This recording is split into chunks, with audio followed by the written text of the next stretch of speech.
starosta tu sedí. Aha. No.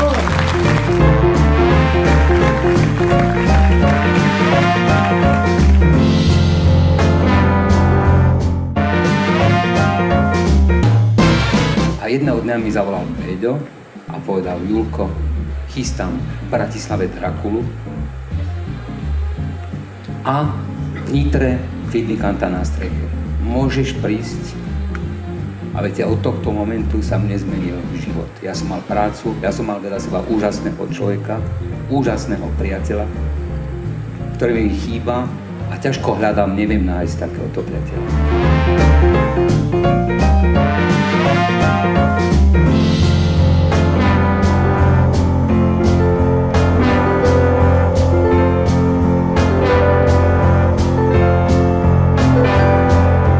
Janko, srdečne ťa vítam a aby naši diváci vedeli, lebo však to je vzácnosť, že si medzi nimi, môže sa aj častejšie teraz už na Slovensku ukázať medzi nami ľuďmi?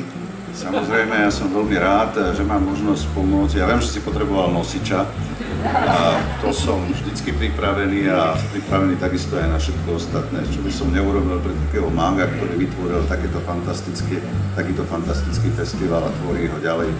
Prvých 15 rokov a ďalších 15 rokov a ďalších 15 rokov, dúfam.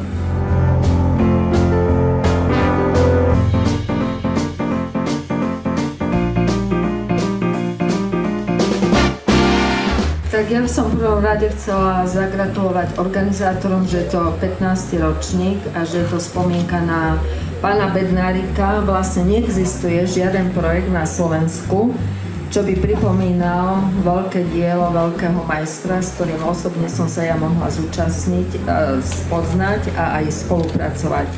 Ďakujeme, gratulujeme a veľa zdravia vinšujeme.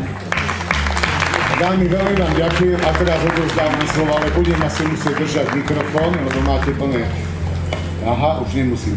Včera sa nám vyhrážal, že nemá rád mikrofón. Že nemá rád mikrofóny, no ale pán majstro, dnes vás poprosím do mikrofónu.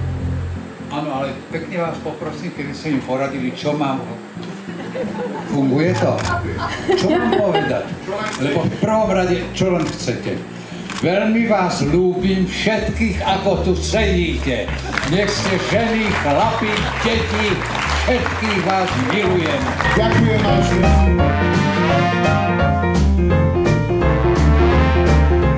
Ja veľmi krátko si myslím, že ďakovať by sa dalo vlastne všetkým režisérom, ktorí mi dali príležitosť, všetkým choreografom, ktorí sú odo mňa starší.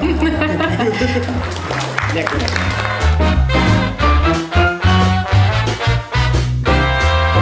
Ďakujem vám všetkým za obrovskú dôveru. Samozrejme, ďakujem celému produkčnému tímu, aj tým, ktorí sa zasadili o dôveru, ktorú som dostala aj z ich strany.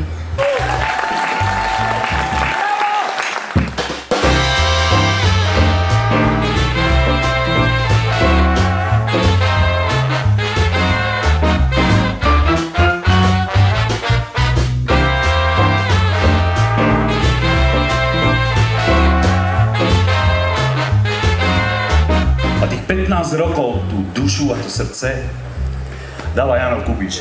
A hlavne musím poďakovať Pánu Bohu, že vždycky to nejak vykorčuluje, nejak zariadí, že to nejako zvládneme.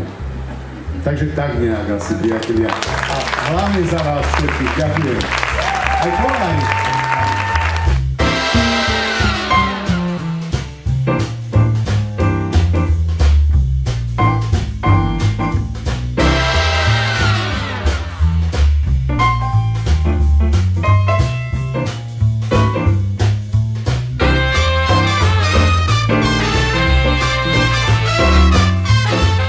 Dúfam, že sa vám to páčilo a že nezanevriete na muzikálový festival Jozefa Bednárika. Dúfam, že sa niekedy uvidíme. Ďakujem pekne